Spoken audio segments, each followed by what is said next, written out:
कहानी के इस भाग को देखने से पहले कहानी को पूरा समझने के लिए इसके पहले के भागों को अवश्य देखें, जिसका लिंक मैंने डिस्क्रिप्शन बॉक्स में दे दिया है। तो चलिए मित्रों, देर ना करते हुए कहानी का छठा भाग शुरू करते हैं। दिया ने हिचकिचाते हुए कहा कि 2 लाख रुपए भाभी। इतने पैसे सुन करके वैभव ने कहा कि 2 लाख रुपए? आखिर तुम्हें ऐसी भी कौन सी एकेडमी ज्वाइन करनी है जिसकी फीस इतनी ज्यादा है? तब दिया ने कहा कि भैया, वो इस शहर की सबसे टॉप एकेडमी है और यहाँ से डायरेक्ट बड़े बड़े ऑडियंस के लिए भी मौका मिलता है और इंटरनेशनल लेवल पर भी इसमें परफॉर्मेंस होते हैं। और इसे भरने के बाद साल भर आपको कोई पैसे नहीं देने होंगे। प्लीज भैया, आप मेरी मदद करिए ना। तब दिव्या ने गुस्से से कहा कि तू वैभव से क्यों मदद के लिए कह रही है? मैंने तो अभी बोला ना तुझे कि ना तो वैभव पैसा देगा और ना ही पापा। तुझे अब जो भी मदद मांगनी है वो अपनी प्यारी भाभी वैभवी से मांग। दिव्या ने ये दांव जानबूझ करके खेला था। वो वैभवी को उसी की चाल में फंसाना चाहते थे, क्योंकि उसे लग रहा था कि वैभवी दिया का इस्तेमाल करके उसके लिए भड़का रही है, वो उसकी मदद नहीं कर रही है। इसलिए दिव्या ने भी दिया के दिमाग में वैभवी का नाम फंसा दिया, ये सोच करके कि अब जब वैभवी उसे पैसे देने से मना करेगी तब दिया खुद वैभवी को उल्टा सीधा बोलेगी। पर वैभवी दिया को भड़का नहीं रही थी, बल्कि वो उसकी मदद सच में करना चाह रही थी।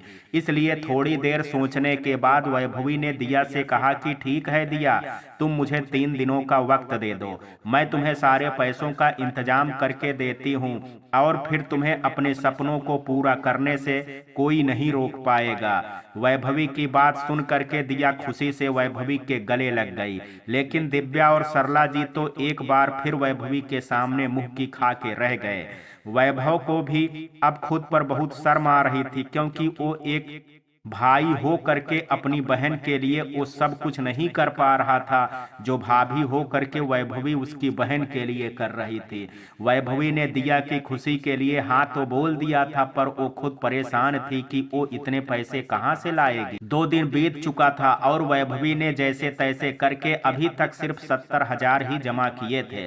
बाकी के पैसों को लेकर के वो बड़ी परेशान हो रही थी कि वो बाकी के पैसे कहाँ से आपसे लाए। तभी दिया उसके पास आई और वैभवी से बोली कि मुझे माफ कर दीजिए भाभी, आपने मेरी मदद की और मैंने आपको भी मुसीबत में डाल दिया। इतना कहते कहते उसकी आंखों से आंसू बहने लगे। ये देख करके वैभवी ने दिया से कहा कि क्या हुआ दिया, तुम ऐसा क्यों बोल रही हो? तब दिया ने कहा कि बस करिए भाभी, मैं इतनी भी छोटी नहीं हूँ जो किसी की परेशानी को समझ ना सकूं। मैं 2 दिनों से आपको परेशान देख रही हूँ पैसों के लिए और मुझे पता है ये सब कुछ मेरी वजह से हो रहा है। इन सब की जिम्मेदार मैं ही हूँ, ये सब मेरी वजह से हुआ है। मैं ना डांस एकेडमी की जिद करती और ना ही आपको मेरी वजह से इतना परेशान होना पड़ता। तब वैभवी ने दिया का हाथ पकड़ा और कहा कि चुप हो जाओ दिया, ऐसा नहीं बोलते हैं और ये सब मैं अपनी खुशी से कर रही हूँ, क्योंकि तुम मेरी ननद नहीं बल्कि मेरी छोटी बहन हो और एक बड़ी बहन होने के नाते ये मेरा फर्ज है कि मैं अपनी छोटी बहन के बड़े से बड़े सपनों को पूरा करने में जी जान लगा दूं और तुम मुझसे मेरा ये हक नहीं छीन सकती हो। इसलिए अब ये रोना धोना बंद करो और वैसे भी मेरे पास एक दिन अभी भी बाकी है, मैं तुम्हें पूरे पैसे दे दूंगी और इन सब की तुम चिंता मत करो।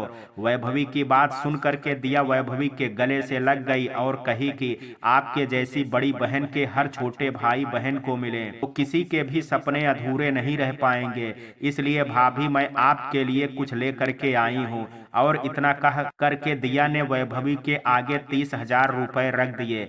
ये देख करके वैभवी बहुत हैरान हो गई और उसने कहा कि ये कौन दिया और तुम्हारे पास इतने पैसे कहाँ से आए? तब दिया ने कहा कि ये पैसे मेरे हैं। जब मैंने देव को ये बात बताई तो उसने मुझसे कहा कि मेरे इस सपने को पूरा करने के लिए मुझे भी आपकी मदद करनी चाहिए और इसलिए कुछ पैसे उसने इंतजाम करके दिए हैं और बाकी के कुछ पैसे मैंने अपनी सेविंग से दिए हैं। अब अब आपको भी भाभी मेरी कसम है, आप इन्हें लेने से इनकार नहीं करेंगी, नहीं तो मैं भी इस एकेडमी में एडमिशन नहीं लूंगी। दिव्या की बातें सुन करके वैभवी ने कहा कि तुम्हें मुझ पर भरोसा नहीं है क्या दिया?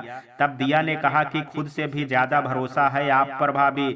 तब वैभवी ने कहा कि अगर तुम्हें मुझ पर इतना भरोसा है उसके बाद भी तुम ये सब क्यों कर रही हो?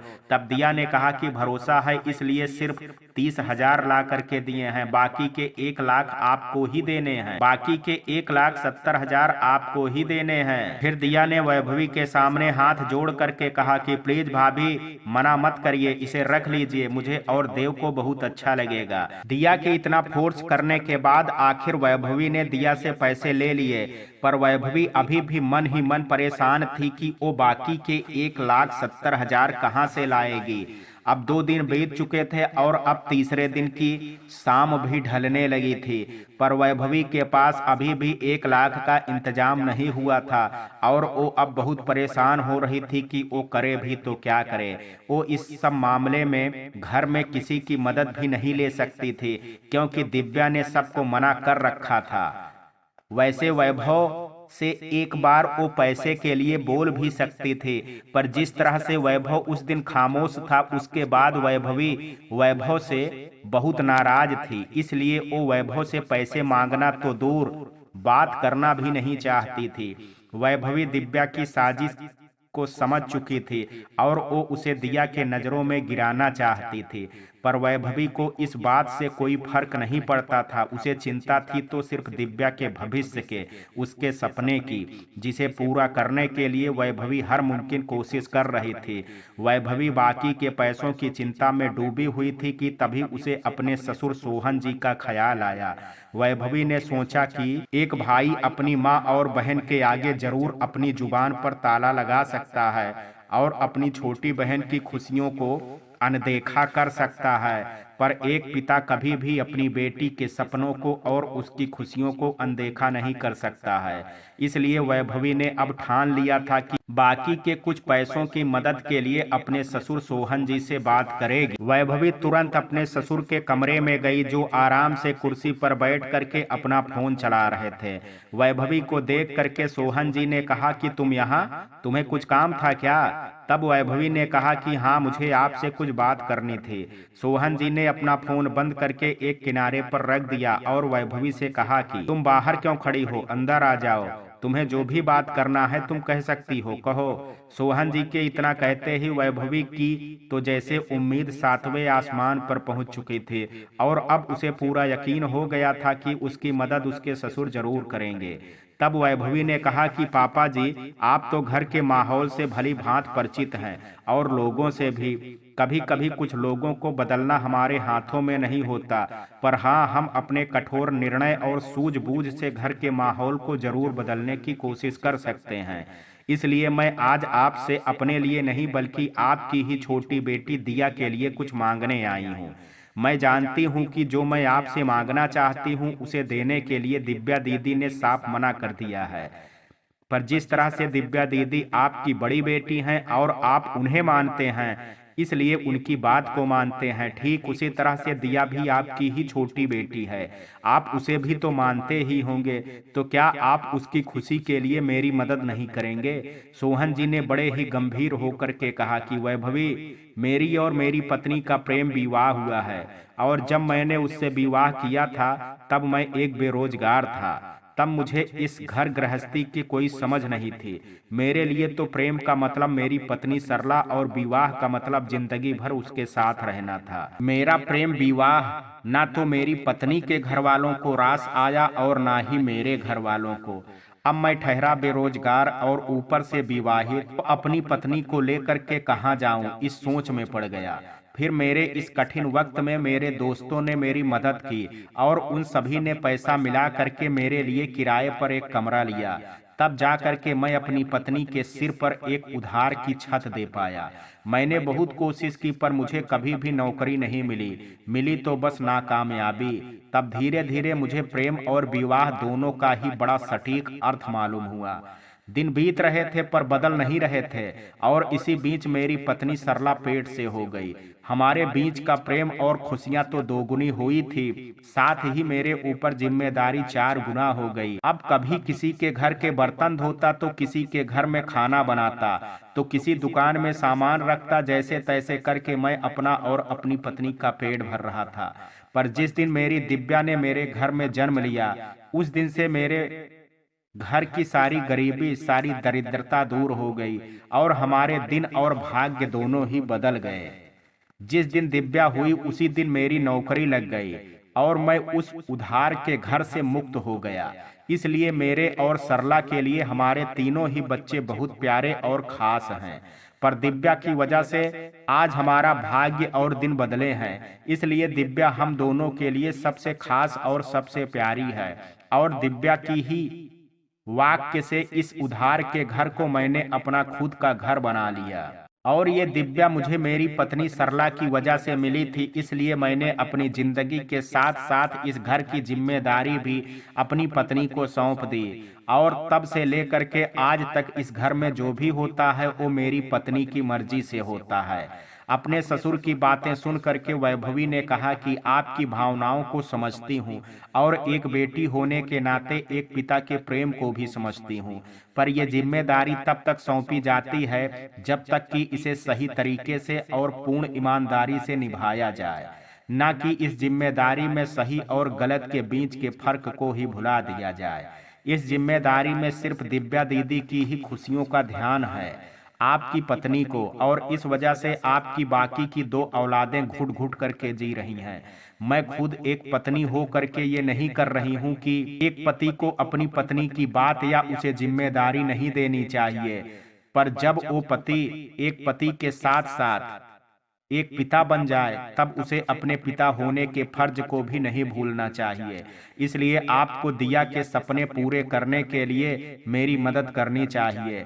और फिर पापा जी, आप भी इस बात को जानते हैं कि आपके एक फैसले से हालत कहां से कहां पहुंच चुके हैं। और अब अगर ऐसी स्थिति में भी ऐसे खामोश बैठे रहेंगे तो वो दिन दूर नहीं जब आपका ये घर युद्ध का एक क्षेत्र बन करके रह जाएगा और उसमें आपके ही अपने एक दूसरे से युद्ध करेंगे और तब आपके पास पछताने के सिवा और कोई रास्ता नहीं बचेगा। इतना कह करके वैभवी वहां से अपने रूम में चली गई, क्योंकि वो अपने ससुर की बातों से ये समझ चुकी थी कि उसके ससुर ने तो एक ससुर बन करके अपनी बहू की मदद करने वाले हैं और ना ही एक पिता हो करके अपनी बेटी की। वैभवी के जाते ही सोहन जी ने फिर से अपना फोन उठा लिया और उसे चलाने लगे। पर कमरे में पहुंच करके अभी भी वैभवी बहुत परेशान हो रही थी, क्योंकि उसकी समस्या अभी भी वहीं की वहीं थी। उसे कुछ समझ में नहीं आ रहा था कि वो बाकी के पैसों का इंतजाम कैसे करे। तभी उसके सामने 1 लाख रुपए का चेक आया, जिसे देख करके पहले तो वैभवी खुशी से उछल पड़ी, पर जब उसे ख्याल आया कि आखिर ये चेक दिया किसने, और जैसे ही उसने पलट करके देखा तो उसकी आंखें फटी की फटी रह गई। पैसे देने वाला कोई और नहीं बल्कि वैभव था। पर वैभव ये पैसे दे रहा है, ये देख करके वैभवी को खुशी नहीं बल्कि वैभव के ऊपर और भी ज्यादा गुस्सा आ रहा था। वैभवी कुछ कहती कि वैभव ने कहा कि मैं जानता हूं कि तुम पैसों को लेकर के बहुत परेशान हो। मैं पिछले 3 दिनों से तुम्हें एक एक रुपए के लिए परेशान देख रहा हूं और ये परेशानी तुम्हारी खुद की नहीं बल्कि मेरी बहन के लिए है। तुम्हें यकीन नहीं होगा वैभवी, पर तुम्हें ऐसे अपनी बहन के लिए परेशान देख करके मेरी नजरों में तुम्हारे लिए जो इज्जत बढ़ी है उसे मैं शब्दों में बयान भी नहीं कर सकता हूँ। हाँ, मैं ये जानता हूँ कि मैंने जो किया है उसके बाद मैं ना सिर्फ तुम्हारी बल्कि अपनी छोटी बहन दिया के नज़रों में भी गिर चुका हूँ, लेकिन मैं खुद को अपनी नज़रों में गिरता हुआ नहीं देख सकता। इसलिए मैं तुम्हारे पास ये 1 लाख का चेक लेकर के आया हूँ। ये तुम्हारे आगे हाथ जोड़ता हूँ वैभवी, तुम इसे लेने से इनकार मत करना, वरना मुझे मेरे भाई होने पर शर्म महसूस। तब वैभवी ने कहा कि शर्म महसूस होगी? अरे तुम्हें तो शर्म आनी चाहिए वैभव। मुझे लगता था कि तुम सिर्फ एक पति ही नाकामयाब हो, पर तुम एक भाई भी नाकामयाब होगो, ये तो मैंने कभी सपने में भी नहीं सोचा था। अरे वो तुम्हारी सगी छोटी बहन है उसने तुमसे कितनी उम्मीद से कहा था। इस घर में और भी लोग हैं, पर उसने सिर्फ तुमसे कहा क्योंकि उसे तुम पर भरोसा था कि कोई उसकी मदद करे या ना करे, पर उसका भाई उसकी मदद जरूर करेगा। और उसके इस भरोसे के बदले में उसके भाई ने उसके साथ क्या किया? उसके भरोसे के टुकड़े टुकड़े कर दिए, बिना एक बार भी अपनी बहन के बारे में सोचे। तो अब किस मुंह से ये पैसे देने आए हो मुझे? मैं तुम्हारे ये पैसे नहीं ले सकती, क्योंकि अगर मैंने पैसे ले लिए तो मैं कहीं ना कहीं तुम्हारे साथ दिया की नजरों में गिर जाऊंगी। वैभवी की बातें सुन करके वैभव उसके पैरों में गिर गया और हाथ जोड़ करके कहने लगा कि मैं जानता हूँ वैभवी की मुझसे कितनी बड़ी गलती हुई है, इसलिए तो मैं तुमसे माफी मांग रहा हूँ। प्लीज मुझे माफ कर दो और ये पैसे ले लो। वैभवी ने कहा कि ये सब नाटक तुम मेरे सामने मत करो वैभव। अगर तुम्हें सच में अपनी गलती की माफी मांगनी है तो जाओ, जा करके अपनी उस बहन से माफी मांगो जिसका न सिर्फ तुमने भरोसा तोड़ा है बल्कि उसके सपनों को भी अपनी इस बुजदिली से तोड़ दिया है। और हाँ, अगर तुम्हें ये पैसे देने ही हैं तो जाओ, जा करके पहले अपने घर वालों को बताओ, उसके बाद ही तुम मेरे पास ये पैसे ले करके आना, वरना मत आना। वैभवी अपने फैसले को लेकर के बहुत कठोर थी, इसलिए उसने अपनी बात कह दी और वहां से चली गई। वैभवी से बात करने के बाद वैभव को भी अपनी गलती का एहसास हुआ और ये भी एहसास हुआ कि उसने सबसे ज्यादा दुख अपनी छोटी बहन को पहुंचाया है। इसलिए वैभव भी वैभवी की बात मान करके दिया के कमरे में पहुंचा। दिया के कमरे के बाहर खड़े होकर के अब वैभव की हिम्मत नहीं हो रही थी कि वो इस गलती के बाद दिया से नजरें भी मिला सके, पर अपनी गलती को माफी तो उसे दिया से मांगनी ही थी। इसलिए वैभव ने एक लंबी गहरी सांस ली और उसके कमरे को नॉक किया। दिया ने दरवाजा खोला तो सामने वैभव को देखा। उसने बहुत ही शांत स्वर में कहा कि भैया आप यहाँ? तब वैभव ने कहा कि मुझे तुमसे कुछ बात करनी है, क्या मैं अंदर आ सकता हूँ? दिया भी यूं अचानक से अपने भाई को देख करके थोड़ी परेशान हो गई। उसने भी अपने भाई को अंदर आने को कहा। वैभव ने अंदर आते हुए दिया से कहा कि अगर आपको कुछ काम था तो आप मुझे बुला लेते। अपनी इतनी घटिया हरकत करने के बाद भी अपनी बहन को खुद से नाराज ना होता हुआ देख करके वैभव और भी ज्यादा ग्लानि से भर गया और उसने दिया को अपने गले से लगा लिया और फूट फूट करके रोने लगा। अपने भाई को ऐसा रोता हुआ देख करके दिया के भी आंखों में आंसू निकल आए थे और उसने भाई के आंसू पोंछते हुए कहा कि कोई बात नहीं भैया, मैं आपको और इस घर के लोगों को बहुत अच्छे से जानती हूँ और समझती हूँ। आपने जो किया है आप उसके लिए मजबूर थे और इसके लिए आपको बचपन से ही मजबूर किया गया है। इसमें आपकी गलती से ज्यादा दूसरों की गलती है, लेकिन फिर भी आपको आपकी गलती का एहसास हो गया, मेरे लिए यही बहुत है। और सच कहूँ तो मैं आपसे नाराज नहीं हूँ, बस थोड़ी दुखी थी। पर जब वैभवी भाभी ने मुझे आपकी स्थिति के बारे में समझाया तो मुझे आपकी और अपनी स्थिति से ज्यादा फर्क नहीं लगा और फिर मैंने भी आपको माफ कर दिया। वैभवी का नाम सुनते ही वैभव ने हैरानी से दिया की तरफ देखने लगा और उसने कहा कि वैभवी ने तुम्हें समझाया? उसे कैसे पता कि मैं यहाँ तुमसे माफी मांगने के लिए आने वाला हूँ? तब दिया ने स्माइल करते हुए कहा कि यही तो वैभवी भाभी में खासियत है, वो बिना बताए ही सब कुछ जानती हैं और उन्होंने मुझे ये बात उसी दिन समझा दी थी जब आपने मेरी मदद मांगने पर कोई जवाब नहीं दिया था। मैं तो आपसे थोड़े नाराज और बहुत दुखी हो करके बैठी थी।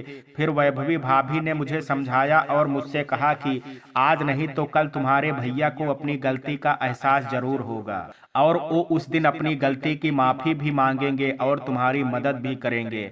वो अपने भाई होने के फर्ज निभाएंगे और तब तुम अपनी छोटी बहन होने का निभाना और उन्हें माफ कर देना। तुम्हारी माफी ही उनके लिए उनकी सजा होगी, जिसके बाद वो कभी भी तुम्हारे मदद करने से पीछे नहीं हटेंगे।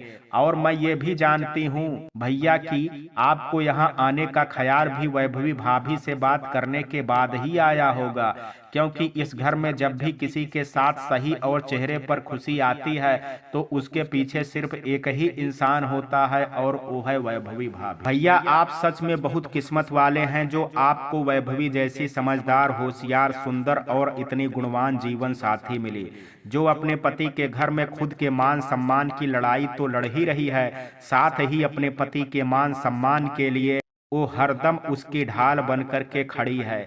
आप वैभवी भाभी को कभी मत खोना भैया, वरना आपकी जिंदगी को नर्क बनने में एक पल का भी समय नहीं लगेगा। और मैं सच कहूं तो आज तक आप अपनी माँ और अपनी बहन दिव्या दीदी को सुनते आए हैं, बस एक बार अपनी पत्नी की भी सुन करके देखिए, शायद आपकी भी जिंदगी मेरी तरह बदल जाए और खुशियां आपके जीवन में आ जाएं।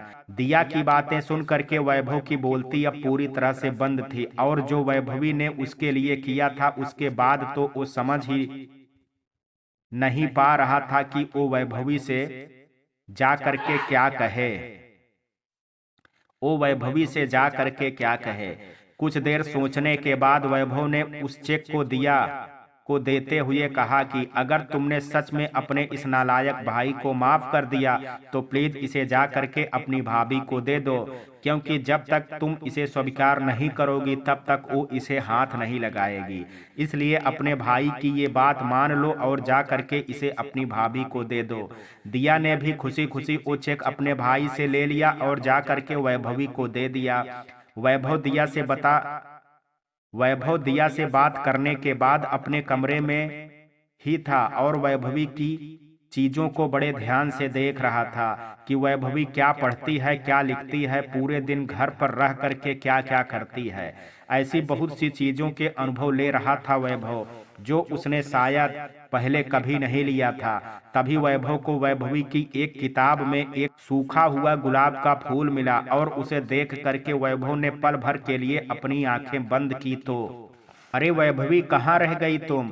मैं कब से तुम्हारे ऑफिस के बाहर वेट कर रहा हूँ।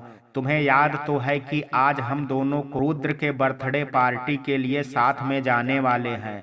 हाँ वैभव, मुझे याद है, और मैं आ भी रही थी कि हमारे खड़ूस बास ने मुझे एक फाइल को जाने से पहले रीचेकिंग के लिए बोल दिया, तो बस वही देख रही थी। तुम बस 5 मिनट वेट करो, मैं अभी आई।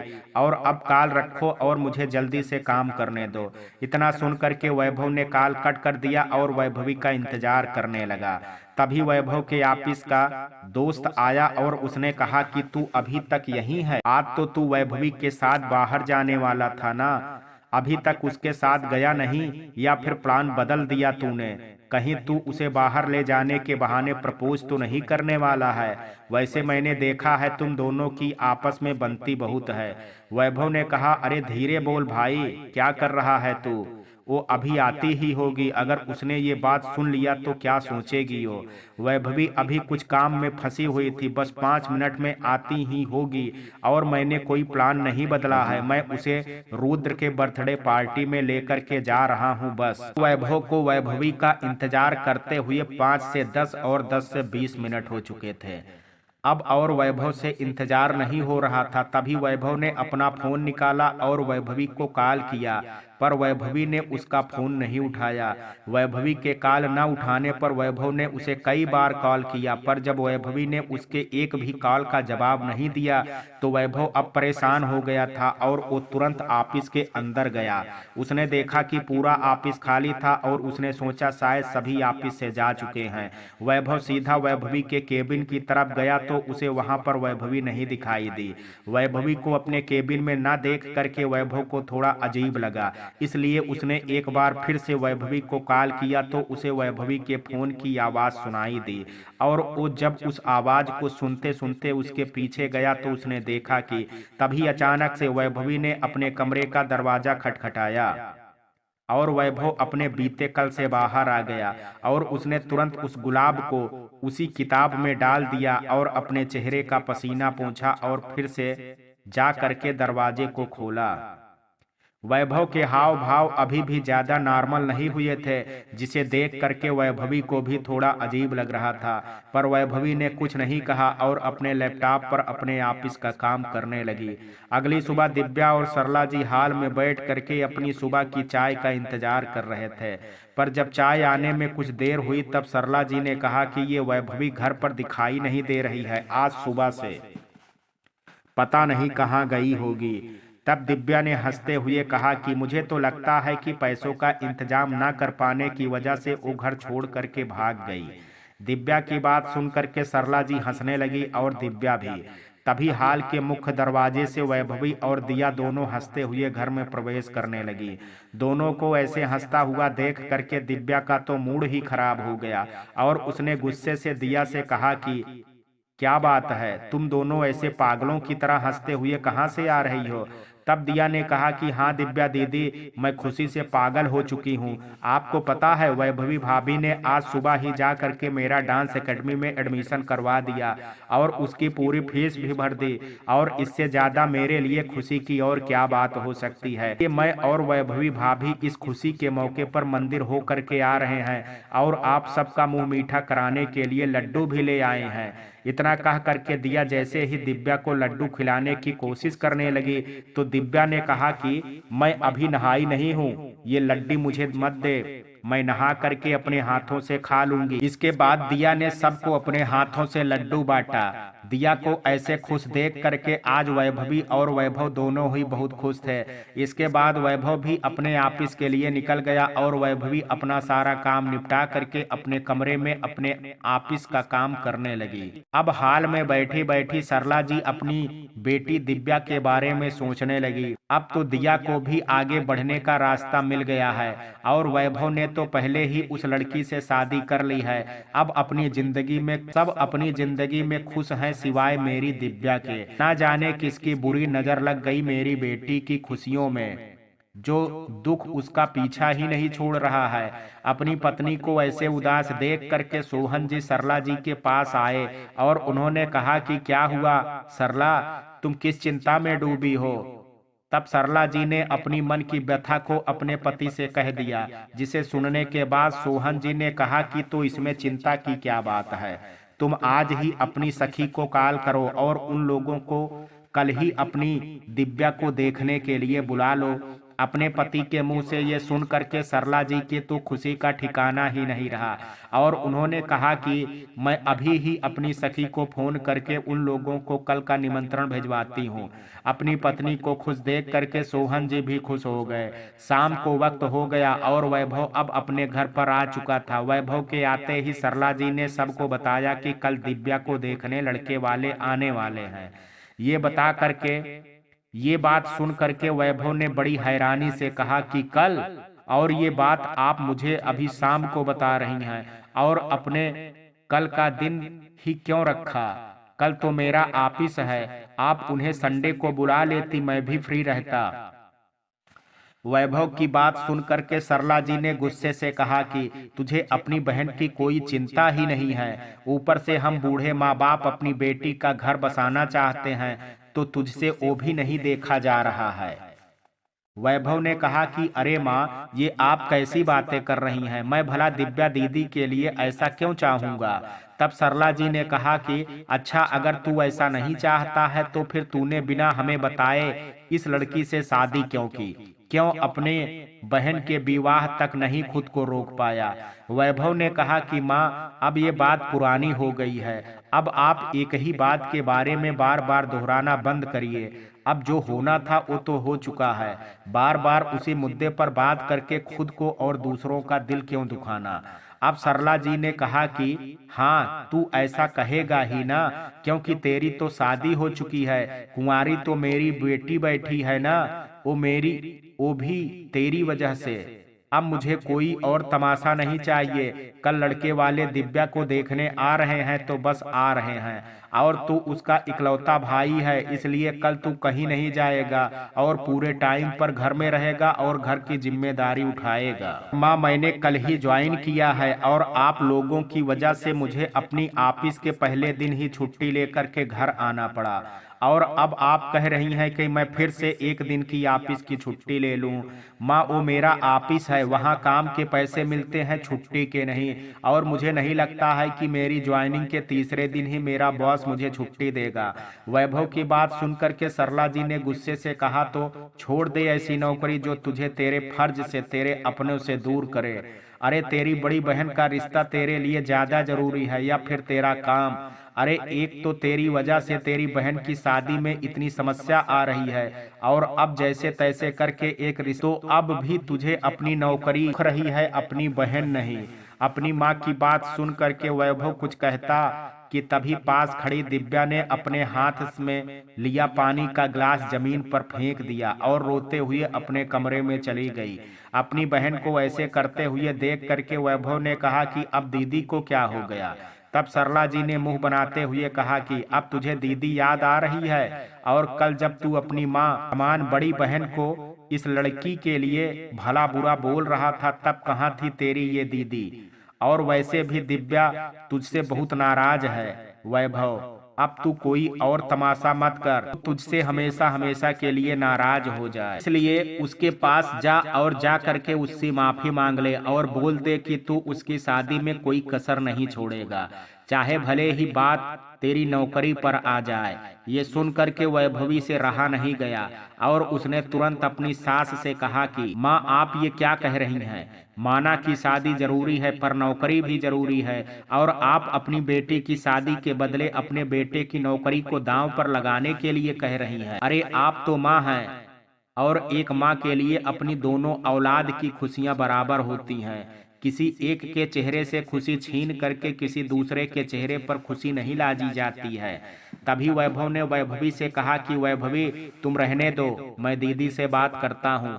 और इतना कह करके वैभव अपनी बड़ी बहन दिव्या के पास उसे मनाने के लिए चला गया। कमरे में पहुंचते ही वैभव अपनी बड़ी बहन दिव्या के सामने कान पकड़ के खड़ा हो गया और बोला कि आप अपने प्यारे से छोटे से भाई को माफ नहीं करेंगे। दिव्या ने वैभव की बात सुन करके दूसरी तरफ मुंह कर लिया। तब वैभव ने कहा कि मैं मानता हूं दीदी की जाने अनजाने में मैंने आपके दिल दुखाए हैं और आपको मनाने में भी देरी कर दी है, पर यकीन मानिए मैं कभी सपने में भी आपको दुख पहुंचाने के बारे में नहीं सोच सकता हूं। मेरे लिए आप और माँ में कोई फर्क नहीं है, बल्कि आप तो मेरे लिए माँ से भी बढ़ कर के हैं। इसलिए आप मुझसे ऐसे नाराज मत रहिए और मुझे माफ कर दीजिए, वरना मैं छोटे की तरह एक बार फिर से मुर्गा बन जाऊंगा। वैभव के इतना कहते ही दिव्या थोड़ा थोड़ा मुस्कुराने लगी थी और उसने कहा कि तो बन जा, मुझे क्या, तेरे लिए तो अब तेरी पत्नी ही सब कुछ है, वो सही और मैं गलत। हाँ अब तो तेरी शादी हो गई है ना, अब तो तू अपनी जोरू का गुलाम हो गया है, अब तो जैसा कहेगी वैसा ही तू करेगा। अब तू पहले वाला मेरे भाई वैभव थोड़े ही है जिसे मैं आंख दिखा दूं तो वो मेरी बात चुपचाप मान ले। अब तो तू अपनी पत्नी की आंखों से डरता है, तभी तो उस दिन तूने मेरा नहीं बल्कि अपनी पत्नी का साइड किया था। अच्छा है वैभव, शायद इसी दिन के लिए भगवान ने मेरी शादी अभी तक नहीं की थी, पर तेरी शादी होने के बाद तू मेरे साथ जिस तरह का कर रहा है, उसके बाद तो अब मुझे कोई भी काना लंगड़ा लड़का मिलेगा तो मैं उससे ही शादी कर लूं, पर इस घर में एक पल भी नहीं रहूंगी, वरना वो दिन दूर नहीं जब तेरी बीबी मुझसे एक बाई की तरह इस घर के सारे काम करवाएगी और तू चुपचाप बैठ करके तमाशा देखेगा। वैभव ने कहा कि ऐसा कभी नहीं होगा दीदी, मैं कल अपने ऑफिस से छुट्टी के लिए बात करता हूं और मैं पूरी कोशिश करूंगा कि कल आपका रिश्ता पक्का हो जाए और आप भी दुल्हन बन करके अपने ससुराल चली जाएं। वैभव की बात सुन करके अब दिव्या का भी गुस्सा ठंडा हो गया और उसने कहा कि अच्छा चल, मैंने तुझे माफ किया, अब चल मुझे पैसे दे शॉपिंग करने के। तब वैभव ने कहा कि आखिर आपकी आदत अभी तक गई नहीं है, हर बार बचपन में मुझसे रूठ करके मेरे चॉकलेट के पैसे ले करके खुद खा जाती थी और आज भी मुझे माफ करने के बदले में रिश्वत ले रही हैं मुझसे। तब दिव्या ने कहा कि तुझे माफी चाहिए या नहीं, तो वैभव ने कहा कि चाहिए ना। तब दिव्या ने कहा कि तो फिर चल जल्दी से अपना अकाउंट खाली कर और मुझे पैसे दे, तो कल जा करके अपने लिए कुछ अच्छे कपड़े ले करके आऊं। तब वैभव ने कहा कि ठीक है दीदी, आप अपने साथ में वैभवी को भी लिए जाइएगा, उसकी पसंद बहुत अच्छी है, वो आपके लिए बेस्ट कपड़े पसंद करेगी। वैभवी की बड़ाई अपने भाई के मुंह से सुन करके एक बार फिर दिव्या का खून खौल गया, पर वो फिर से मन मार करके मुस्कुराने लगी। वैभव ने नीचे आ करके सबको बताया कि वो कल की छुट्टी लेगा और दिव्या की देखने के लिए लड़के वाले भी कल ही आएंगे। ये खबर सुनते ही वैभवी को बड़ा अजीब लगा और थोड़ा वैभव पर गुस्सा भी आया कि वो कैसे अपने भविष्य को हर बार दांव पर लगा देता है और उसी अपने ही कैसे उसके इस भोले और अच्छेपन का फायदा उठाते हैं। पर वैभवी भी जानती थी कि इस बारे में वैभव से बात करने से कोई फायदा नहीं है, क्योंकि बात करके उसे समझाया जाता है जिसे अपनी थोड़ी सी भी परवाह हो। और वैभव तो अपनी जिंदगी को अपनी माँ और अपनी बहन के हाथों में सौंप चुका है, तो वो भला किसकी बात सुनेगा। वैभवी की इसी कसमकस में रात बीती और सुबह हो गई। वैभवी के साथ आज घर के सभी लोग जल्दी ही उठ करके घर की साज सजावट में खास खाना में लग गए। सरला जी और सोहन जी लड़के वालों के लिए तोहफे लेने चले गए और दिया दिव्या के साथ उसके शॉपिंग करवाने के लिए चली गई। और घर पर अब सिर्फ वैभव और वैभवी ही बचे थे। वैभव घर की साज सजावट कर रहा था और वैभवी किचन में मेहमानों के लिए खाना बना रही थी। तभी अचानक से किचन से वैभवी के चीखने की आवाज आई, जिसे सुन करके वैभव किचन की तरफ भागा तो उसकी नजर वैभवी पर पड़ी, जो आज बहुत ही सुंदर लग रही थी। और तभी आज वैभवी ने नीली सिल्क की प्लेन साड़ी पहनी हुई थी और कानों में सिल्वर कलर के झुमके, गले में छोटा सा मंगलसूत्र और कमर पर पतली सी चैन और हाथों में भरी भरी चूड़ियां और लंबे खुले काले बाल, जो वैभवी की सुंदरता को कई गुना बढ़ा रहे थे। वैभव की नजर अब वैभवी की खूबसूरती में खो चुकी थी और वो धीरे धीरे बस वैभवी की तरफ खींचा चला जा रहा था। वैभवी के करीब आ करके उसने वैभवी को वो हाथ पकड़ा जहां पर वो खाना बनाते हुए जल गई थी और उसे अपने ओंठों से चूमने लगा और धीरे धीरे उसके करीब जाने लगा। वैभव को अपने इतना करीब देख करके वैभवी को भी एक अजीब सा एहसास का अनुभव हो रहा था, जो शायद पहले कभी नहीं हुआ था। हालांकि वो वैभव को बहुत पहले से जानती थी, पर इस पल में जो वैभव उसके करीब था, उस वैभव से वैभवी आज पहली बार मिली और ये एहसास उसे भी वैभव के करीब कर रहा था। वैभव धीरे धीरे वैभवी के और करीब गया और उसके गले से उसे चूमने लगा। वैभव के चूमते ही वैभवी के पूरे शरीर में सिरहन होने लगी थी और अब उसका रोम रोम भी वैभव के प्यार को तरस रहा था। वैभव भी बेसुध हो करके बस वैभवी के कभी गाल को चूमता तो कभी उसके कमर को छूता। और जब उसने भी वैभवी को खुद के करीब आते हुए महसूस किया तो उसने धीरे से एक हाथ से गैस को ऑफ किया और वैभवी को गोद में उठा करके अपने कमरे में ले गया। अब सारी सजावट और खाना एक तरफ और वैभवी और वैभव का रोमांस एक तरफ।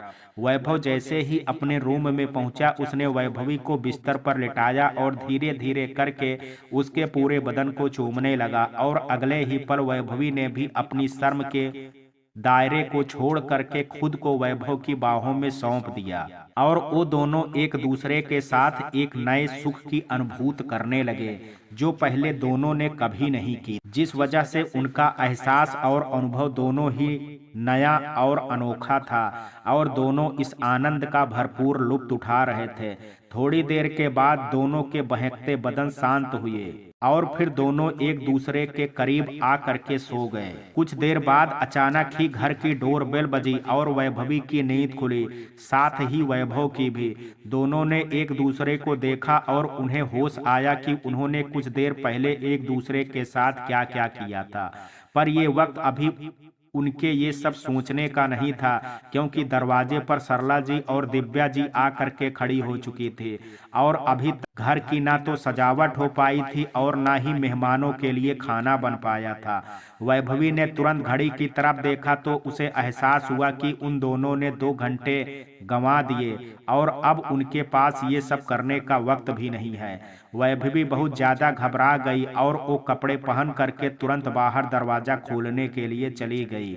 वैभवी की आज अपनी इस गलती पर बहुत पछतावा हो रहा था कि आज उसकी वजह से फिर दिव्या की शादी में कोई रुकावट ना आ जाए, क्योंकि वैभवी की भले ही दिव्या से नहीं बनती थी, पर वैभवी कभी भी अपनी वजह से किसी दूसरे को तकलीफ या दुख नहीं पहुंचने देती थी।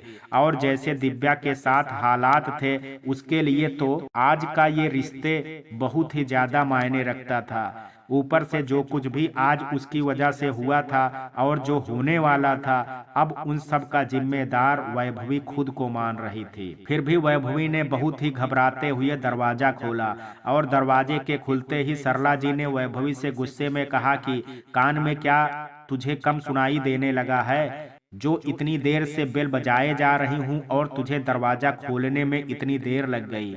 वैभवी कुछ कहती कि तभी सरला जी और सोहन जी घर के अंदर प्रवेश कर गए। घर में घुसते ही जैसे ही सरला जी की नजर घर के चारों तरफ पड़ी तो उन्होंने अपने सिर पर हाथ रखते हुए कहा कि हे राम, ये सब क्या है? तुम लोगों ने अभी तक ना तो घर को सजाया है और ना ही मेहमानों के लिए खाना बनाया है। आखिर तुम दोनों इतनी देर से कर क्या रहे थे?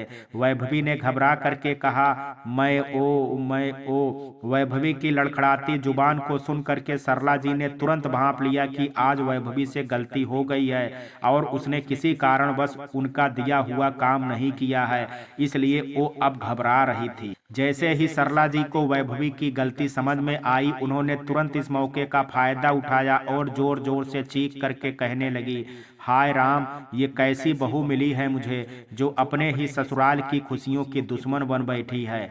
इसी समय दिव्या और दिया भी बाजार से लौट आई थी और वो जैसे ही अपने घर के मुख्य दरवाजे पर पहुंची तो दिव्या ने अपनी माँ को ऐसा बोलते हुए सुन लिया और उसने अंदर आते ही अपने माँ से कहा कि क्या हुआ है माँ, आप ऐसे क्यों बोल रही हैं?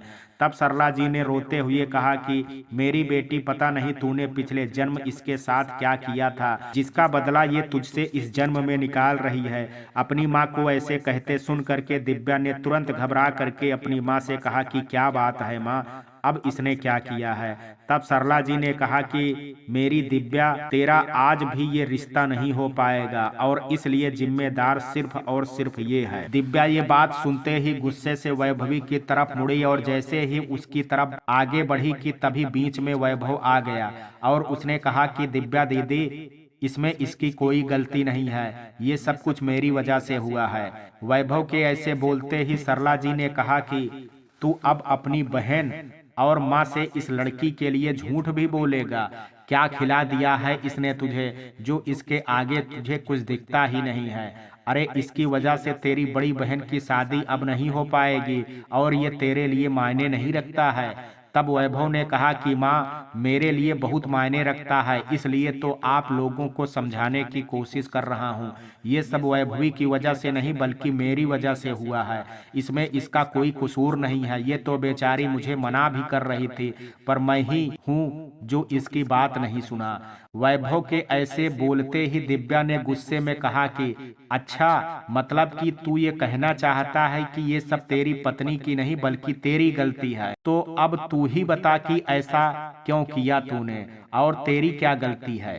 ये फिर गलती किसी और की है और इल्जाम तू अपने सिर पर ले रहा है। तब वैभव ने कहा कि इसके लिए आप लोगों को मेरे साथ मेरे कमरे में आना होगा। ये सुन करके सरला जी ने कहा कि क्यों, जो बात है तू यहाँ पर बता सबके सामने। तेरे कमरे में ऐसा क्या है जो तू यहाँ नहीं बल्कि वहां बताएगा? तब वैभव ने कहा कि सबूत और क्या, जिसे देख करके आप लोगों को यकीन हो जाएगा कि ये सब कुछ वैभवी की वजह से नहीं बल्कि मेरी गलती की वजह से हुआ है। वैभव के कहने पर सभी वैभव के कमरे की तरफ चले गए और जैसे ही दिव्या ने दरवाजा खोल करके देखा तो वैभव के कमरे में उसका लैपटॉप चालू था, जिसमें वो कुछ काम कर रहा था। दिव्या ने जब पास में जा करके देखा तो वो उसे देखते ही खुशी से उछल पड़ी और जो दिव्या थोड़ी देर पहले गुस्से से लाल पीली हुई जा रही थी, वो अब खुशी के मारे फूले नहीं समा रही थी। और उसका ये बर्ताव देख करके सरला जी को बहुत हैरानी हो गई कि आखिर अचानक से दिव्या को क्या हो गया और यही हाल वैभवी का भी था। तब दिव्या ने वैभव से कहा कि थैंक यू वैभव, मैं कभी सोच भी नहीं सकती थी कि तू मुझे अभी भी उतना ही प्यार करता है जितना बचपन में करता था। मुझे लगा था कि तू शादी के बाद बदल जाएगा, पर तूने आज तो जो किया है उसके बाद तो मैं गारंटी के साथ कह सकती हूँ कि तुझे मेरे लिए कोई भी नहीं बदल सकता है। ये बात दिव्या ने वैभवी की तरफ देखते हुए कहा, पर अभी भी सरला जी को कुछ भी समझ में नहीं आ रहा था। इसलिए वो दिव्या के पास गई और उन्होंने कहा कि आखिर बात क्या है दिया, मुझे भी तो बताओ। तब दिव्या ने कहा कि माँ, आपको पता है वैभव ने मेरे नाम पर एक 2 BHK फ्लैट बुक कर दिया है। आप सुन रही हैं, 2 BHK फ्लैट, वो भी इस शहर में, आज की महंगाई में। ये तो सच में किसी सपने से कम नहीं था मेरे लिए, जो मेरे भाई ने पल भर में पूरा कर दिया। दिव्या की बात सुनकर के वैभवी भी बहुत हैरान हो गई, और इससे भी ज्यादा वो इस बात से हैरान हो गई कि आखिर वैभव ने ये सब कब और क्यों किया। पर वो दिव्या के बदले मूड को देख करके चुप रही और हैरानी से वैभव की तरफ देखती रही। दिव्या की बात सुनकर के सरला जी और सोहन जी भी बहुत खुश हो गए, और सरला जी तो दिव्या की नजर उतारने लगी और बोली कि हंसते हुए, तू कितनी सुंदर लगती है। पर दिव्या, इस खुशी में तू ये बात मत भूल कि लड़के वाले भी तुझे देखने आने वाले होंगे, और उनके लिए खाना और सजावट अभी तक नहीं हुई है, वो भी इस वैभवी की वजह से। तब वैभव ने कहा कि माँ, यही वो वजह थी जिसकी वजह से वैभवी अपना काम आज वक्त पर पूरा नहीं कर पाई, क्योंकि दिव्या दीदी को ये गिफ्ट मैं आज ही उनके खास दिन पर देना चाहता था, और ये काम मैं आप लोगों के रहते नहीं कर पाता, इसलिए मैंने आप लोगों के जाने का वेट कर रहा था। काम जल्दी पूरा हो जाए इसलिए मैंने अपने साथ वैभवी को भी जबरदस्ती लगा दिया था, ये सोच करके कि 2 लोगों से काम जल्दी हो जाएगा। पर मुझे ये नहीं पता था कि इस काम में इतना वक्त लग जाएगा, इसलिए मेरा काम तो वैभवी ने करवा दिया, पर उसका काम वक्त पर नहीं हो पाया। इसलिए ये सब कुछ मेरी वजह से हुआ है, हो सके तो मुझे माफ कर दीजिएगा। तब सरला जी ने कहा कि अच्छा ठीक है, तू कहता है तो मैं तेरी बात को मान लेती हूँ, पर वैभव, ये बात तो हम समझते हैं ना, पर लड़के वालों से क्या कहेंगे कि हमने उनके आने के पहले पूरी तैयारी क्यों नहीं की। तब वैभव ने कहा कि मैं और वैभवी अभी मिल करके सारा काम कर लेते हैं, अब आप थोड़ा सा वक्त दीजिए हमें। तब सरला जी ने कहा कि अब तू कितना कुछ करेगा अपनी बहन के लिए, ऐसे भी तूने जो आज किया है उसके बाद तो मुझे तुझ पर नाज है। तेरे जैसा भाई हर बहन को मिले तो हर लड़की शादी के पहले और बाद में भी अपने मायके में खुशी से रह पाएगी। इसलिए अब तू जा करके रेडी हो जा, मैं और तेरे पापा घर की साज सजावट देख लेंगे। और बात रही खाने की, तो वो अभी वैभवी दिया के साथ बना लेगी। जब वो अपनी मुंह दिखाई में 15 से 20 लोगों का खाना 30 मिनट में बना सकती है, तो फिर अभी भी लड़के वाले को आने में पूरा 1 घंटा है, इतना तो ये कर ही सकती है। ये वैभवी, जा और जा करके अब अपने काम में लग जा और समय बर्बाद मत कर, और दिया तू भी साथ में जा। कुछ भी हुआ वो वैभवी को समझ में नहीं आया, पर जो भी हुआ उससे वैभवी को अपनी गलती सुधारने का एक मौका मिल गया, और वो तुरंत भाग करके किचन में अपना बचा हुआ काम करने लगी। वैभवी की मदद करते हुए दिया ने कहा कि क्या बात है भाभी, हमारे जाने के बाद कुछ हुआ था क्या आपके और भाई के बीच में। ये सुनते ही वैभवी बहुत घबरा गई और लड़खड़ाती जुबान में बोली कि नहीं, ऐसा तो कुछ भी नहीं हुआ। वैभवी के हाव भाव देख करके दिया को शक यकीन में बदल गया, और उसने कहा कि अगर ऐसा कुछ भी नहीं हुआ तो आज आप रोज की तरह बर्ताव क्यों नहीं कर रही हैं, आज आप इतनी सहमी क्यों हैं। और मैंने शॉपिंग से आते वक्त भी देखा कि आज माँ आपको लेकर के कैसे बात कर रही थी, और आपने उन्हें कुछ भी नहीं बोला। क्या बात है भाभी, आप अपनी छोटी बहन से नहीं बताएंगी। ये सुनते ही वैभवी से उसके दिल में उमड़ते एक साथ अनेकों जज्बात काबू में नहीं रहे, और वो दिया के गले से लग करके रोने लगी। ये देख करके दिया को भी बड़ी हैरानी हुई कि दूसरों को हिम्मत देने वाली वैभवी आज खुद ऐसे क्यों टूट रही है, पक्का कुछ गहरी बात जरूर है। तब दिया ने कहा कि क्या बात है भाभी। तब वैभवी ने दिया को आज जो हुआ था उसके बारे में बता दिया, जिसे सुन करके दिया ने मुस्कुराते हुए कहा कि तो ये बात है, इस बार गलती वैभव भैया से नहीं बल्कि आपसे हुई है, और वैभव भैया ने आपको बचा लिया। मैं तो पहले ही समझ गई थी कि कुछ तो हुआ है, तभी वैभव भैया पैसों के लालच से दिव्या दीदी का मूड ठीक करने की कोशिश कर रहे हैं। तब वैभवी ने हैरानी से कहा, पैसों से मूड ठीक, इसका क्या मतलब हुआ? तब दिया ने कहा कि ये तो वैभव भैया बचपन से ही दिव्या दीदी से बचने के लिए करते आ रहे हैं। बचपन में भी जब वैभव भैया से कोई गलती हो जाती थी या फिर ऐसा कहूं कि दिव्या दीदी वैभव भैया से किसी बात पर नाराज हो जाती थी, तब वैभव भैया उनके लिए अच्छी ड्रेस, अच्छी ज्वेलरी और अपने गुल्लक के पैसे, ऐसी बहुत सी चीजें दे करके मनाया करते थे। और आज भी उन्होंने वही किया है। बस बढ़ती उम्र के साथ दिव्या दीदी का लालच बढ़ गया और दिल पहले से भी छोटा हो गया। पर आप दिव्या दीदी की बात छोड़िए, आप अपनी बताइए। आपको तो खुश होना चाहिए कि आपने और वैभव भैया ने यहाँ आने के बाद अपनी पहली सुहाग रात मनाई है। तो ऐसे में आपको खुश होना चाहिए, ना कि ऐसे दुखी और रोना धोना चाहिए। दिव्या की बात सुन करके वैभवी का चेहरा एक बार फिर उतर गया और वो मायूस हो गई। वैभवी का ऐसा उतरा हुआ चेहरा देख करके दिया को भी बड़ा अजीब लगा और उसने कहा कि मुझे ऐसा क्यों लग रहा है भाभी की बात कुछ और ही है। दिया की बात सुन करके वैभवी ने कहा कि नहीं दिया, ऐसा कुछ भी नहीं है। तब दिया ने कहा कि अगर ऐसा कुछ नहीं है तो आज भैया के साथ इतना खूबसूरत पल बिताने के बाद आपके चेहरे में खुशी क्यों नहीं है? भाभी, मैंने आप पर भरोसा करके अपने दिल की हर बात बता दी है, तो क्या आप मुझ पर इतना भी भरोसा नहीं करती हैं कि आप अपने दिल की बात मुझसे कह सके?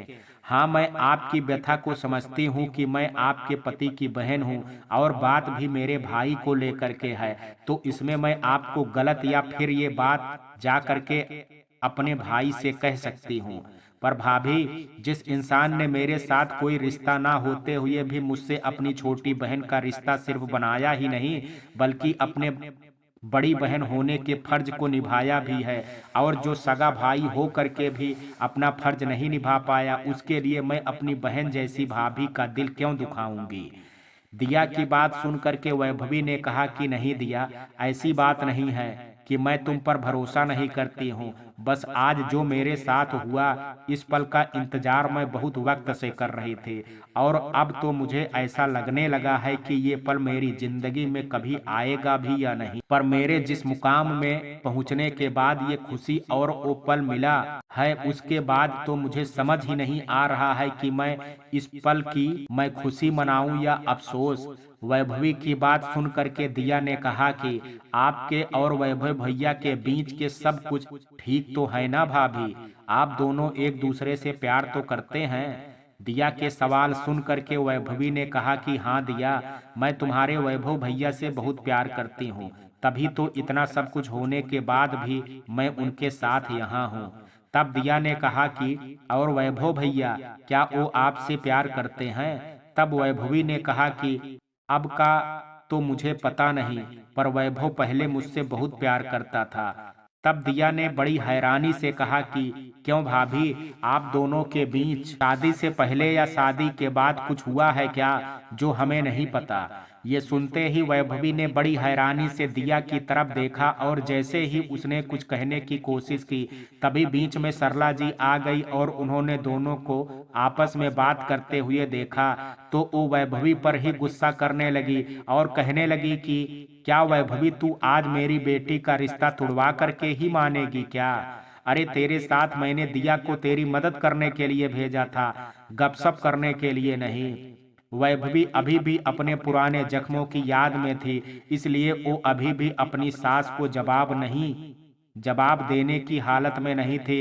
इसलिए दिया ने ही अपनी माँ से कहा कि माँ, आप बिना देखे सुने क्यों भाभी पर बरसने लगती हो? भाभी ने सब कुछ रेडी कर दिया है, बस किचन की थोड़ी सफाई बची हुई है, वही हम दोनों मिल करके कर रहे थे। आप जाइए यहाँ से, आपको शिकायत का कोई मौका नहीं मिलेगा इस बार। तब सरला जी ने कहा कि हाँ हाँ, जा रही हूँ, मैं बड़ी भाभी की भक्त बन रही है। ब्याह के बाद सीधा तेरा ही नंबर लगाऊंगी इस घर से, और तुम दोनों जल्दी से ये सब निपटा करके तैयार हो जाओ। अभी मेरी सखी से बात हुई है, वो लोग बस पहुंचने ही वाले हैं। इतना कह करके सरला जी भी वहां से चली गई।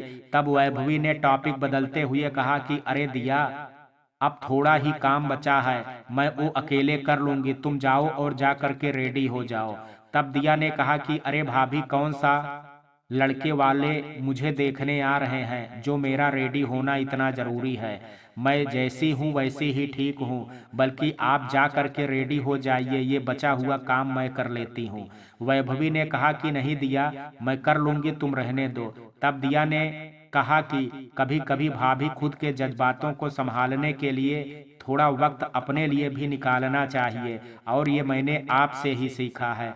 इसलिए आप अपने कमरे में जाइए और खुद को संभालिए, और फिर आप इस घर की इकलौती बहू हैं, तो आपको तो अच्छे से रेडी होना चाहिए। रूम में पहुंचते ही वैभवी ने अपने रूम के दरवाजे को अंदर से बंद कर लिया और तकिए में मुंह दबा करके जोर जोर से रोने लगी कि उसके अंदर का दर्द कोई और ना सुन ले। थोड़ी देर रोने के बाद वैभवी अचानक से उठी और उसने रोना बंद कर दिया और जा करके आईने के सामने खड़ी हो गई और खुद को निहारने लगी।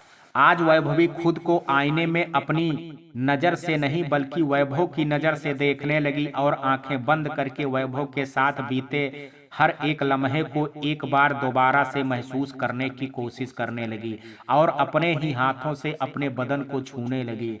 वैभवी को ये एहसास थोड़ा अजीब था, थोड़ा अच्छा और थोड़ा बहुत ज्यादा सुख दे रहा था। पर जैसे ही आंख बंद करने के कुछ देर बाद वैभवी को अपने और वैभव का बीता कल याद आया, उसकी आंखें तुरंत खुल गई और वो अपनी मदहोशी से बाहर आ गई। और तब उसे ये एहसास हुआ कि जो कुछ भी उसके और वैभव के साथ हुआ है वो सब गलती से हुआ है, क्योंकि वैभव तो अब उससे इसके आगे ना तो सोचने की शक्ति वैभवी में थी और ना ही कुछ बोलने की। इसलिए एक बार फिर वैभवी ने अपने अंदर की हिम्मत को बांधी और रेडी होने के लिए वॉशरूम में चली गई। कुछ देर में एक सिंपल सी साड़ी पहन करके और बालों का जूड़ा बना करके वैभवी बाहर हाल में आ गई। वैभवी जैसे ही आई तो उसने देखा कि लड़के वाले घर में दाखिल हो चुके थे और सरला जी अपने पूरे घर वालों का उनसे परिचय करवा रही थी। तभी वैभवी भी सबके बीच में आकर के खड़ी हो गई। तभी लड़के की बड़ी बहन देवांशी ने कहा कि और ये कौन है? तब सरला जी ने कहा कि ये हमारे घर की उधार की बहू है। ये सुन करके सभी सरला जी की तरफ हैरानी से देखने लगे और वैभव को भी बहुत बुरा लगा कि उसकी मां ने वैभवी की बेइज्जती करने में कोई कोर कसर नहीं छोड़ी। पर उधार की बहू सुन करके देवांशी ने तुरंत बड़ी हैरानी से कहा कि भला ऐसी भी कोई बहू होती है क्या? आज तक मैंने संस्कारी बहू, बड़ी बहू, लालची बहू, बेशर्म बहू, अनपढ़ बहू, चरित्रहीन बहू, बांझ बहू, सांवली बहू, यहाँ तक कि स्वाभिमानी बहू तक भी सुना था, पर ये उधार की बहू पहली बार सुन रही हूँ। भला इसका क्या मतलब हुआ? इसके आगे सरला जी कुछ कहती कि तभी सोहन जी ने कहा कि अरे आप इस दुविधा में मत पड़िए, वो मेरी पत्नी की आदत है मजाक करने की, बस इसलिए वो ऐसा बोल रही हैं। बाकी ये वैभवी है, वैभव की पत्नी और हमारे घर की बहू। अपने ससुर को आज अपने लिए बोलता हुआ सुन करके वैभवी को भी बहुत अच्छा लगा और उसने भी अपने ससुर की तरफ मुस्कुरा करके देखा। तभी सरला जी ने दिया से कहा कि तू जा करके अपनी बड़ी बहन दिव्या को ले करके आ। दिया भी दिव्या को लेने के लिए उसके कमरे में गई और जैसे ही उसने दरवाजा खोला तो दिव्या ने अपना इतना ओवर मेकअप कर रखा था जैसे आज उसे लड़का देखने नहीं बल्कि बारात लेकर के आया हो। ये देख करके दिया ने कहा कि अरे दीदी, ये आपने क्या लीपा पोती कर रखी है अपने चेहरे पर? तब दिव्या ने चिढ़ करके कहा कि इसे लीपा पोती नहीं बल्कि मेकअप कहते हैं, जो तुम्हारी समझ के बाहर है। तब दिया ने कहा कि पर आपको कब से मेकअप करना आने लगा, या फिर आपने कहीं जा करके इसे सीखा है? तब दिव्या ने कहा कि तुम भी ना दिया, आखिर कब तुम दुनिया के साथ कदम से कदम मिला करके चलोगी?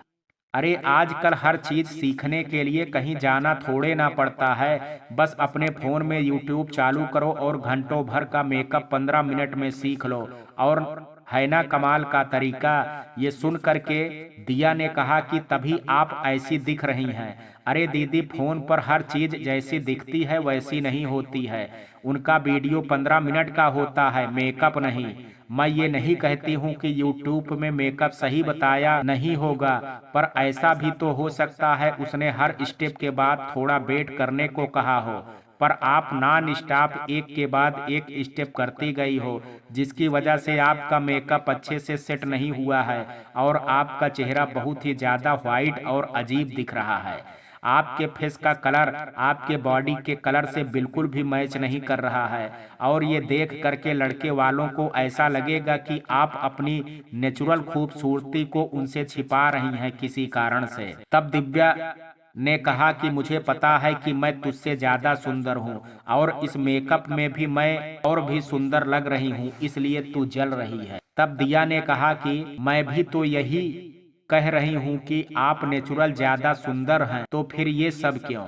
तब दिव्या ने गुस्से से कहा कि तू गंवार की गंवार ही रहेगी। अरे तुझे ये सब पता है कहाँ? भी अपने डांस की दुनिया से बाहर निकल तो पता चले कि सुंदर दिखना भी एक कला है, कला। और वैसे भी मैं तुझसे ज्यादा सुंदर और गोरी भी हूँ, इसलिए तू जलती है मुझसे। दिया ने कहा कि दीदी, सुंदरता इंसान के चेहरे से नहीं बल्कि उसके दिल और स्वभाव में होनी चाहिए। तब दिव्या ने कहा कि लोग पहले रूप देखते हैं फिर गुण, समझे? और लोगों को गुण नहीं बल्कि रूप आकर्षित करता है, पर तेरी गलती नहीं है, तुझे ये सब पता ही नहीं है, क्योंकि तुझे देख करके तो कोई लड़का तो क्या कोई कुत्ता भी आकर्षित नहीं होगा। इतना कह करके दिव्या हंसने लगी। अपनी बड़ी बहन को अपना ऐसा उपहास उड़ाते हुए देख करके दिया ने भी गुस्से से कहा कि अच्छी बात है दीदी कि आपके इतनी सुंदर हैं, तभी तो आज तक आपकी सुंदरता को परखने वाला कोई नहीं मिला। पर उम्मीद करती हूँ कि ये लड़का आखिरी हो जो आपकी सुंदरता को परख ले, वरना कौन ही जाने आप अभी कितने साल तक अपने इस सुंदरता के साथ गुजारने वाली हैं। दिया की बात सुन करके दिव्या जैसे ही गुस्से से कुछ कहने वाली थी, वैसे ही सरला जी वहां आ गई और उन्होंने दिया को डांटते हुए कहा कि तुझे मैंने दिव्या को लेने के लिए भेजा था और तुम दोनों यहाँ पर आपस में झगड़ा कर रही हो। आखिर कब तुम दोनों बड़ी होगी, कब तुम दोनों को अकल आएगी? तब दिव्या ने कहा कि झगड़ा मैंने नहीं बल्कि इस दिया ने शुरू किया था माँ। आपको पता है माँ इसने मुझे क्या क्या बोला है? तब सरला जी ने कहा कि क्या बोला है? तब दिव्या ने कहा इसने मुझे बोला कि अगर इस लड़के ने तुझे पसंद नहीं किया तो मैं ना जाने कब तक ऐसे ही बैठी रहूंगी।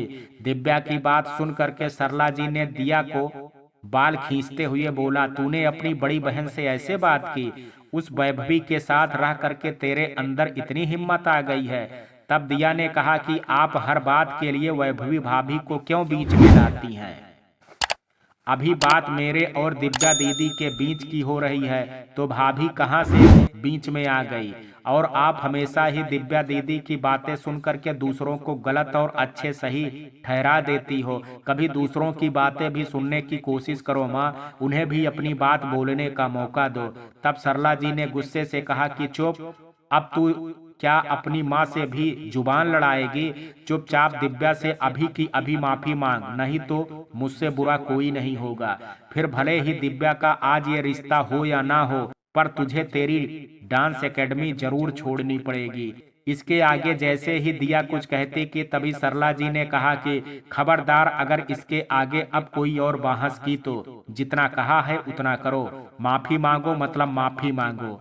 तब दिया ने अपनी माँ की बात मान करके बहुत ही दुखी दिल से दिव्या से माफी मांगी और वहां से रोती हुई अपने कमरे में चली गई। दिया के माफी मांगते ही दिव्या के अहंकार को शांति मिली और वो मुस्कुराने लगी। पर सरला जी को अपनी एक बेटी की खुशी के आगे अपनी छोटी बेटी के आंसू ही नहीं दिख रहे थे।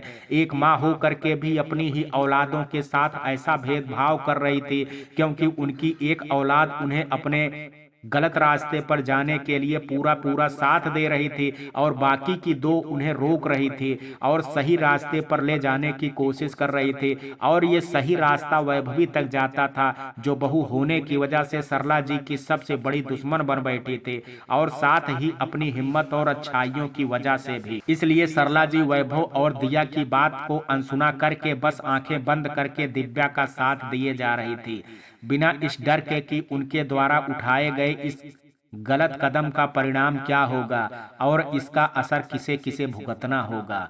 सरला जी दिव्या को लेकर के बाहर आई और उन्होंने कहा कि ये है बड़ी बेटी दिव्या। दिव्या का मेकअप देखते ही देवांशी और दिलीप कुछ देर तक उसे बड़े गौर से देखते रहे। फिर सरला जी ने कहा कि दिव्या जाओ, जा करके तुम भी बैठ जाओ। तब दिव्या ने अपनी बड़ी ननद को अनदेखा करते हुए सिर्फ लड़के की तरफ देख करके मुस्कुरा दिया और उसके बगल में जा करके बैठ गई। और ये बात देवांशी को खटक गई, इसलिए उसने सरला जी से कहा कि लगता है आपकी बेटी को शादी की बहुत जल्दी है। ये सुनते ही सरला जी ने बड़ी हैरानी से कहा कि तुम ऐसा क्यों बोल रही हो बेटा। तब देवांशी ने कहा कि वो इसलिए क्योंकि आपकी बेटी ने आते ही सिर्फ मेरे भाई की तरफ देखा, मुस्कुराया और उसके बगल में जा करके बैठ गई, और जबकि मैं इसका मुंह ही ताकती रह गई। देवांशी की बातें सुन करके अब दिव्या से भी बर्दाश्त नहीं हुआ और उसने जैसे ही उसे जवाब देने की कोशिश की तभी सरला जी बीच में बोल पड़ी। मित्रों, कहानी के इस भाग में आज इतना ही। शेष कहानी कल देखेंगे।